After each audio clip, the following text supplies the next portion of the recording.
नमस्कार, मी स्नेहा. आपण पाहताय साम टीव्ही न्यूज महाराष्ट्र कॉलिंग या विशेष कार्यक्रमात तुम्हा सगळ्यांचं स्वागत. सहकारी बँकांमधल्या आर्थिक गैरव्यवहारानंतर रिझर्व्ह बँक ऑफ इंडियानं सहकारी बँकांबाबत पतधोरण किंवा काही कडक धोरणं आणि नियमावली सुद्धा जाहीर केलेली आहे. तसंच केंद्र सरकारनं सुद्धा बँकिंग कायद्यात बदल केलेले आहेत. रिझर्व्ह बँकेचं धोरण सहकारी बँकांना तारक की मारक याच विषयावर आज आपण चर्चा करणार आहोत आणि त्यासाठी आपल्यासोबत आहेत राज्य सहकारी बँकेचे माननीय प्रशासक विद्याधर अनास्कर सर.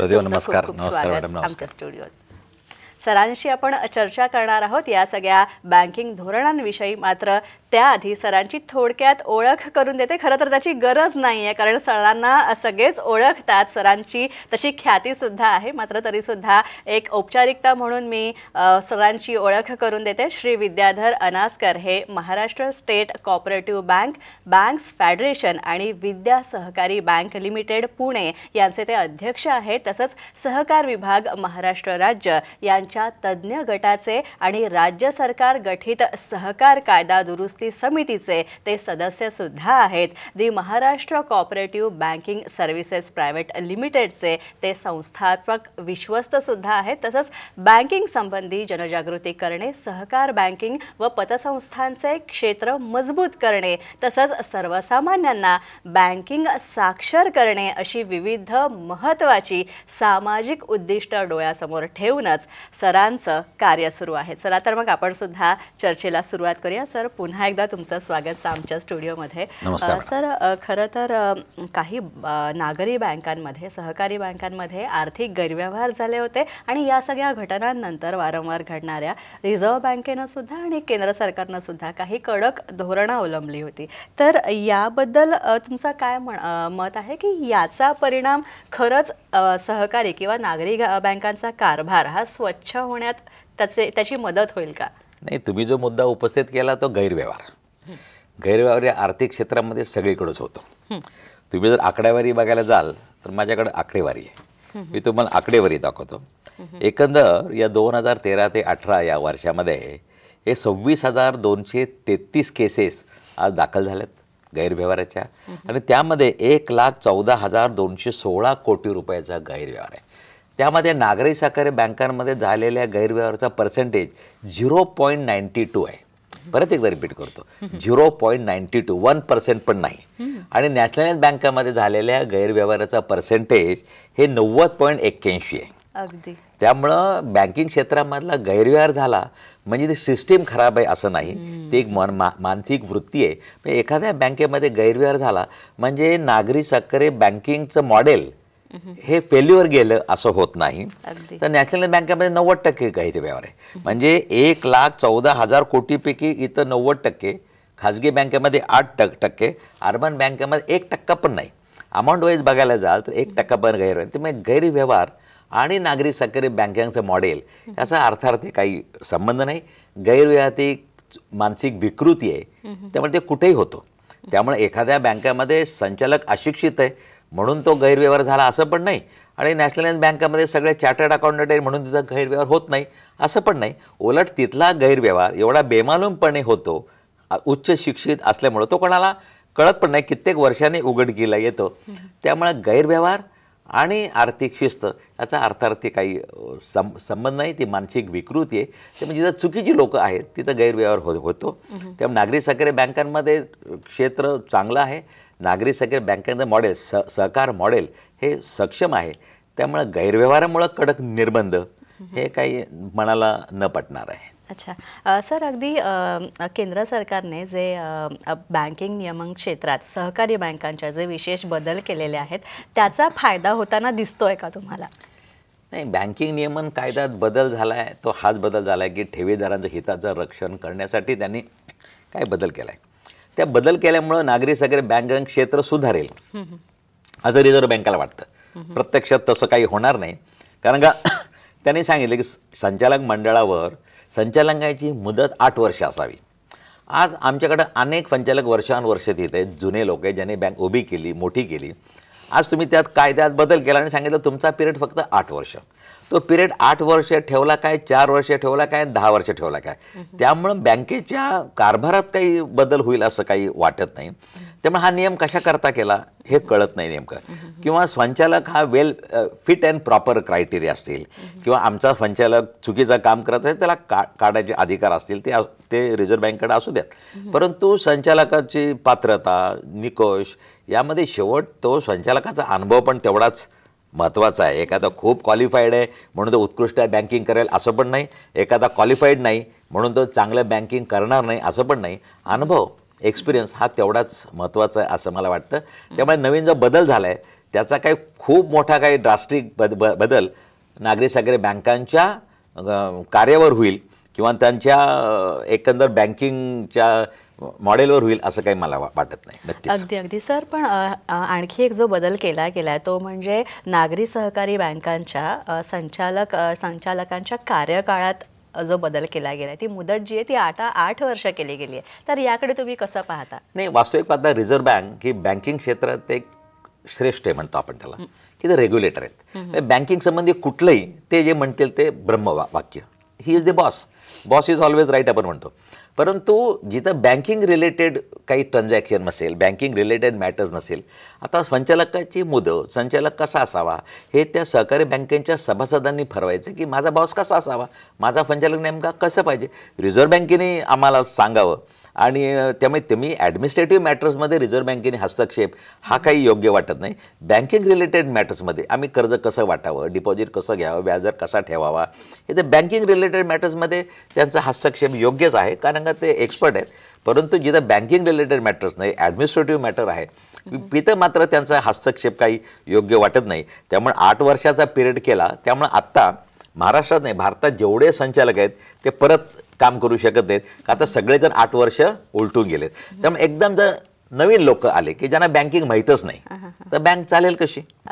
त्यामुळे हा काही नियम हा आमच्या पथ्यावर आहे असातला भाग नाही, की यामुळे नागरी सहकारी बँकिंगचे क्षेत्र सुधारेल किंवा बिघडेल असं पण काही वाटत नाही.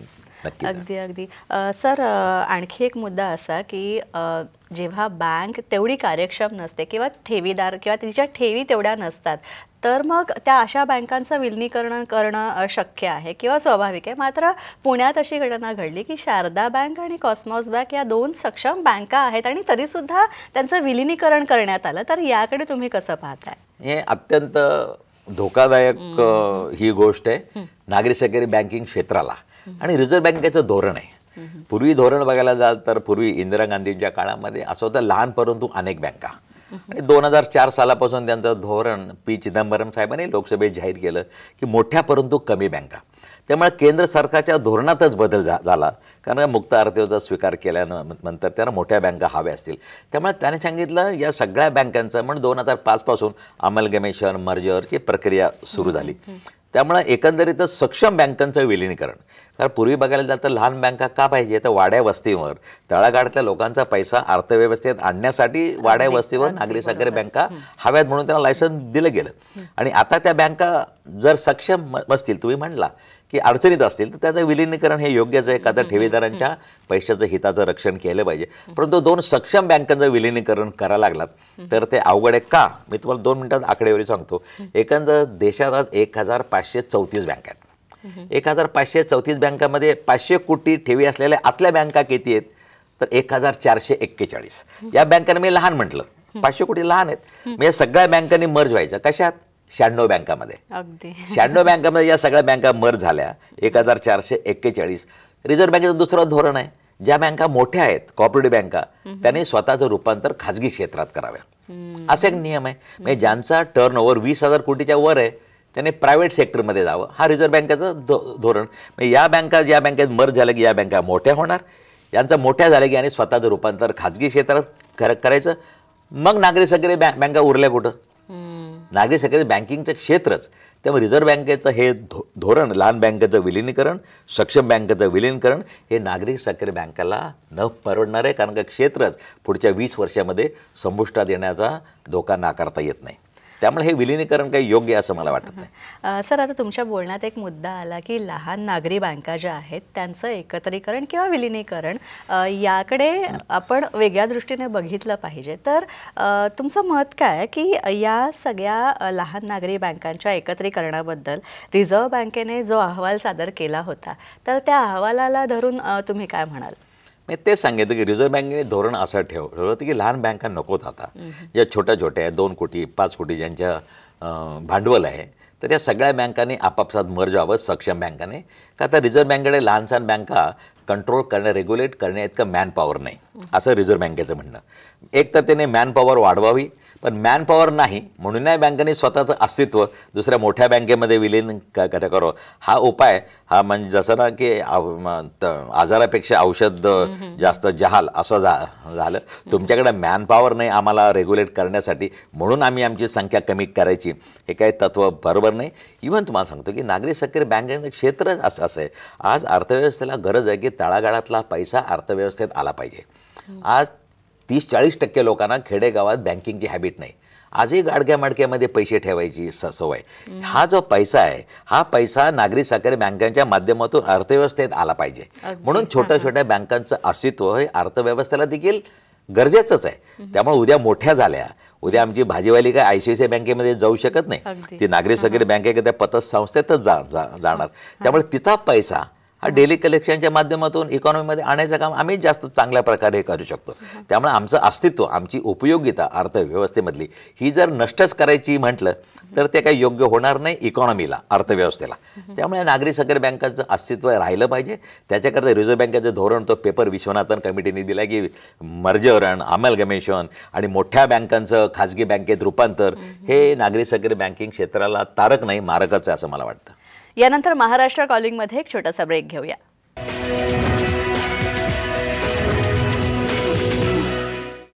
ब्रेकनंतर महाराष्ट्र कॉलिंगमध्ये आपलं स्वागत. आपल्याबरोबर आहेत विद्याधर अनासकर सर. अलीकडे वृत्तपत्रांमध्ये पण अशा बऱ्याच बातम्या आल्या होत्या की या नागरी सहकारी बँकेमध्ये अमुक एका बँकेत घोटाळे झाले किंवा इथे आर्थिक गैरव्यवहार झाला, इथे अफरातफर झाली. तर याबद्दल तुमचं मत काय? त्यामुळे त्याचं एक कारण आहे, ते त्याचं कारण म्हणजे या क्षेत्रामध्ये राजकीय जी व्यक्ती आहेत त्या दिसल्यावर त्या मीडियाला एकदम असं वाटतं की राजकीय व्यक्ती आहे, त्यामुळे त्याच्या नावाने खरं जास्त बातम्या येतात. पण घोटाळा आणि बँकिंग हा 2 वेगळ्या गोष्टी आहेत. जिथं घोटाळा झाला तिथं शिक्षा झालीच पाहिजे, त्याला अटक केली पाहिजे, त्यांच्यावर गुन्हे दाखल केले पाहिजेत. फक्त थोडक्यात सांगतो की राष्ट्रीयकृत बँकामध्ये मी मागाशी तुम्हाला सांगितलं 90% घोटाळे आहेत. मागच्या वर्षात राष्ट्रीयकृत बँकेमध्ये 72,000 कोटीचा घोटाळा झाला आणि सरकारने 70,000 कोटी रुपये त्यांना भांडवल दिलं. हे 72,000 कोटीचा घोटाळा, 70,000 कोटी इन्फ्यूज केले. म्हणजे तुम्ही त्यांच्या याला घोटाळ्याला तुम्ही सरकार स्वतः मदत करतं, केंद्र सरकार. आणि आमच्या नागरी सहकारी बँकांना मात्र अशी कुठली मदत मिळत नाही. त्यामुळे तुमची तुलना याची एकाच कॉमन सेम प्लॅटफॉर्मवर होणं आवश्यक आहे. त्यामुळे घोटाळा म्हटल्यानंतर 1 रुपयाचा असू द्या काही असू दे तो घोटाळा आहे, परंतु त्या घोटाळ्याचं प्रमाण नागरी सहकारी बँकांमध्ये 0.90% देश पातळीवरचं 0.90 आहे. त्यामुळे 0.90चं एवढी त्याची गाजावाजा करून चर्चा करून नागरी सहकारी बँकांचं क्षेत्र संपवायचं हा जो विचार आहे हा इकॉनॉमीला घातक आहे, तळागाळातल्या जनतेला घातक आहे, शेतकरी वर्गाला घातक आहे. नागरी सहकारी बँका नकोच, कारण या सगळ्या गोष्टीमुळे त्यांच्याबद्दलचा अविश्वास जनमानसात वाढा लागलेला आहे आणि अविश्वास वाढणं हे काय या क्षेत्राकरता चांगलं लक्षण आहे असं मला वाटत नाही. सर, नागरी सहकारी बँकांची उपयोगिता तुम्ही अर्थव्यवस्थेला कशा प्रकारे असं तुम्हाला वाटतं? मी तुम्हाला तेच सांगते की आजही देशामध्ये कित्येक लोकांना बँकिंगची हॅबिट नाही. त्या तळागाळापर्यंत बँकिंगची हॅबिट जर लावायची असेल तर त्या लोकांना नागरी सहकारी बँकांशिवाय पतसंस्थांशिवाय दुसरा पर्याय नाही. कारण का तुमची कुठली नॅशनलाइज बँक असेल या तळागाळापर्यंत काही पोहोचू शकत नाही. म्हणून जनधन योजना ही सगळ्यात जास्त इफेक्टिव्ह करायची असेल तर ती नागरी सहकारी बँकिंगच्या माध्यमातूनच करायची असेल. We are meant for small borrowers. छोट्या छोट्या लोकांना कर्ज देणं, त्यांना अपलिफ्ट करणं, त्यांची गरज हे करणं हे नागरी सहकारी बँकांचंच काम आहे. त्यामुळे तळागाळामध्ये जनतेमध्ये पोचणं, त्यांच्या बँकिंग सवय लावणं, त्यांचा पैसा अर्थव्यवस्थेत आणणं हे सगळ्यात मोठं काम या नागरी सहकारी बँका करतायत. त्यामुळे त्यांची अर्थव्यवस्थेतील उपयोगिता नाकारून चालणार नाही, मुळीच नाकारून चालणार नाही. बऱ्याचदा सर असाही आरोप होतो की ज्या छोट्या छोट्या नागरी सहकारी बँका आहेत त्या व्यावहारिकतेला धरून चालत नाहीत किंवा कर्ज देण्याच्या बाबतीत सुद्धा तितकी जागरूकता दाखवत नाहीत, तर त्याबद्दल काय सांगाल? नाही, बऱ्याच बँका तुम्ही त्याला प्रोफेशनलिझम हा शब्द रिझर्व्ह बँकेचा खूप आवडत आहे. रिझर्व्ह बँकमध्ये तुम्ही चांगली लोक आहेत, पण तुमच्यात बँकिंग प्रोफेशनलिझम नाही. प्रोफेशनलिझम याचा असं ते समजतात की मॅक्झिमम प्रॉफिट हा त्यांचा हेतू आहे. सहकारी बँकांचा हेतू जरुरी पुरता नफा, मॅक्झिमायझेशन ऑफ प्रॉफिट हा आमचा हेतू नाही. त्यांचा हेतू असा आहे की ठेवीदारांचं हित, आमच्या इथं सभासदांचं पण हित आहे. त्यामुळं उद्या कुठल्याही प्रकारे आमच्या पर्सनल रिलेशनशिपवर आमचं बँकिंग चालतं. त्यामुळे आमची स्क्रुटिनी, आमच्या कॅरेक्टर स्क्रुटिनी याच्यावर आमचं बँकिंग चालतं. त्यामुळे आज तुम्ही बघायला जर 1000 माझ्याकडे आकडेवारी आहे, एकंदर बघायला जाल तर 1534 बँकेपैकी 1438 बँका आज फिनान्शियली साऊंड आहेत. फक्त ड वर्गातल्या बँका 70 आहेत देश पातळीवर, आणि त्यांच्यात गुंतलेला ठेवीदारांचा पैसा फक्त 4% आहे. त्यामुळं तुम्ही एकंदर आकडेवारी जर तुम्हाला सांगते की 1438 बँका सक्षम आहेत आणि फक्त थोड्या बँका जर ड वर्गात आहेत, तर तुम्ही असं कसं म्हणू शकता की नागरी सहकारी बँकांमध्ये घातक आहे पैसे ठेवणं, गुंतवणं? हे असा प्रचार का होतो हे अनाकलनीय आहे. आणखी असं एक विचार असं वाटतं की जे सरकारने बँक सुधारणा कायदे आणले होते नागरी सहकारी बँकांच्या बाबतीत, तर त्या कायद्यांमध्ये तुम्हाला काय आणखी बदल अपेक्षित आहे, किंवा त्या कायद्यांच्या विरोधात तुमची जी न्यायालयीन लढाई आहे ती आता कुठल्या परिस्थितीत आहे? आता बँकिंग रिलेटेड मॅटर्स आहेत ते रिझर्व्ह बँक जे म्हणेल ते आम्हाला मान्य आहे. पण जे बँकिंग रिलेटेड मॅटर्स नाही, जे आमच्या कोऑपरेटिव्ह प्रिन्सिपल आहे, आमच्या कोऑपरेटिव्हमध्ये आमचा सभासद हा सेंट्रल जागी असतो आणि त्या सभासद संचालकांना निवडून देतो आणि तो सांगतो की बँक चालवा आणि कशी चालवा याच्याकरता आमचे सहकार कायद्यामध्ये उपविधी आहेत. त्यामुळे हे जे आमचं ॲडमिनिस्ट्रेटिव्ह स्ट्रक्चर आहे याच्यामध्ये रिझर्व्ह बँकेने काही हस्तक्षेप करू नये या मुद्द्यावर आम्ही न्यायालयात आहोत. त्याचा लवकर निकाल लागेल आणि तो आमच्या बाजूने लागेल असे आमची खात्री आहे. कारण का रिझर्व्ह बँकेचा बँकिंग रिलेटेड आम्ही ऐकतोय, आम्ही काही जरा नाही म्हणत नाही, पण आमच्या बाकीच्या सहकार प्रिन्सिपलमध्ये त्यांनी मध्ये पडू नये असं आम्हाला वाटतं. सर, खरं तर तुमची ही सुद्धा मागणी एक होती जी तुम्ही बऱ्याचदा बोलून सुद्धा दाखवली आणि लावून सुद्धा धरलेली आहे की रिझर्व्ह बँकेऐवजी नागरी सहकारी ज्या बँका आहेत त्याचं नियंत्रण आपण नाबार्डकडे द्यावं. तर यामागचा तुमचा हेतू काय आहे? नाही, हेतू काय नाही. आता रिझर्व्ह बँकेला विचारलं जातं, रिझर्व्ह बँक म्हणते आमच्याकडे मॅनपॉवर कमी आहे, आमच्याकडे तुमच्या छोट्या छोट्या बँका रेग्युलेट करण्या इतपत मॅनपॉवर नाही, तुमच्याकडं टेक्नॉलॉजीचा अभाव आहे, त्यामुळे तुम्ही तुमचे सगळे रिटर्न डायरेक्ट आम्हाला मिळत नाहीत. तर तुमच्याकडे मॅनपॉवर जर नसेल आणि नाबार्डसारखी संस्था, म्हणजे माझं नेहमी असं म्हणणं आहे NABARD knows cooperative better than RBI. म्हणजे नाबार्ड आज आमच्या जिल्हा सहकारी बँका रेग्युलेट करते, नाबार्ड राज्य बँक रेग्युलेट करते. त्यामुळे नाबार्ड सहकाराकरता निर्माण केलेली स्वतंत्र संस्था आहे. त्यांना सहकार म्हणजे काय माहिती आहे. रिझर्व्ह बँकेला फक्त कमर्शियल बँकिंग माहिती आहे. प्रोफेशनलिझम म्हणजे काय मॅक्झिमम नफा, याच्याशिवाय त्यांच्या डोक्यात दुसरं काही नाही. पण नाबार्ड मात्र हे कॉपरेटिव्हमध्ये 1982 सालापासून नाबार्डची निर्मिती आहे. त्यामुळे जे नाबार्ड जिल्हा बँका बघतं, राज्य बँक बघतं, एक 3 टायर सिस्टीम बघतं कॉपरेटिव्हची ग्रामीण भागातली, त्यांच्याकडे जर आमच्या सहकारातल्या बँका सोपवल्या तर सहकार करता म्हणजे जे काय फिनान्शियल कॉपरेटिव्हमध्ये जे फिनान्शियल संस्था त्यांच्याकरता एक्सक्लुझिव्ह एक अथॉरिटी असेल तर ती कॉपरेटिव्ह करता जास्त योग्य असं मला वाटतं. कारण का त्यांना कॉपरेटिव्ह RBIपेक्षा जास्त माहिती आहे, कॉपरेटिव्ह जगतात आणि आजही त्यांच्याकडं कॉपरेटिव्ह संस्था आहेतच. म्हणून माझी मागणी असो की आम्हाला एक स्वतंत्र रेग्युलेटर नाबार्ड द्या, RBI नको आम्हाला. अच्छा, आणखी एक असंही विचार असं वाटतं की तुमच्या बोलण्यात ना कधी कधी बऱ्याचदा तुम्ही व्याख्यानंसुद्धा दिलेली आहेत, अनेक कार्यक्रमांना तुम्ही हजेरी लावलेली आहे, तिथे अनेक भाषणं केली आहेत या सगळ्या विषयासंदर्भात. तर या सगळ्यात एक गोष्ट जाणवली होती ती अशी की राजकारण विरहित सहकारी नागरी बँकांचा सगळा व्यवहार असावा. तर यातनं तुम्हाला अभिप्रेत काय नक्की?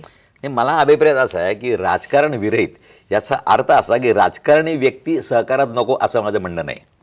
राजकारणी व्यक्ती सहकारात असू द्या, इव्हन त्या राजकारणी व्यक्तीची ताकद हे सहकाराला एक कुंपण आहे, पण ते कुंपणच कधी शेत खायला लागलं तर मात्र प्रॉब्लेम होतो. तर माझं असं म्हणणं राजकारणी व्यक्तीबद्दल मला हे नाही, मला काही वावडं नाही, पण त्यात राजकारण असू नये. मी आजही तुम्हाला सांगतो की सगळ्या बँकांवर एक विशिष्ट शिक्का मीडियाने मारलाय असं मला वाटतं. ही बँक या पक्षाची, ही बँक या पक्षाची, ही बँक या विचाराची. बँक कुठली पक्षाची नसते. बँकेवर एका संचालक मंडळावर एक विशिष्ट विचाराची लोक जास्त असू शकतात, म्हणून ती बँक त्या पक्षाची नाही होत. पण आपण मात्र मीडियावाले म्हणतो ही बँक या पक्षाने या पक्षाकडनं खेचून घेतली, तर असं राजकारण त्यात नको की मी या माझ्याकडे क्वालिटी नाही, मी सक्षम नाही, परंतु मी या पक्षाचा आहे म्हणून मला मत द्या. अशा प्रकारे राजकारणात या सहकारात कुणी पक्षाचा झेंडा घेऊन निवडणुकीला उतरू नये.